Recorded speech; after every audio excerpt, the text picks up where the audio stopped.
বিকেলবেলার দিকে ওকে একটু বার করেছিলাম বল খেলার জন্য। এটা হচ্ছে আমাদের বাড়ির সামনেতে, এটা রেল ব্রিজের সামনেই, মানে রেল ব্রিজের তলার দিকটা যেখানে বাঁধ করা আছে। ভালোই বল খেলছিল।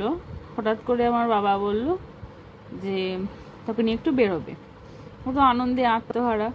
দেখেছেন কেমন উল্টো জুতো পরে সবসময় থাকে। যখনই ওকে জুতো পরতে বলা হয় তখনই সে উল্টো করেই পরে। বাবা ধরে বেঁধে ওকে ঠিক করাচ্ছে। এইভাবেই ওর চলতে থাকে, কোনোদিনও সোজা জুতো পরবে না। আমাকে টাটা করে দিল আগে ভাগেই, আবার উঁকি মেরে দেখছে আমাকে।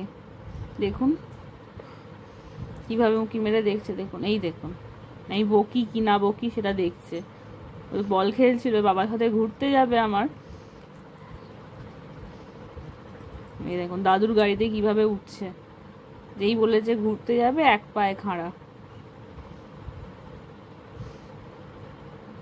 দেখুন বাবা আমাকে বলছে তুই ভেতরে গিয়ে বস, আমি ওকে নিয়ে একটু ঘুরিয়ে আনি।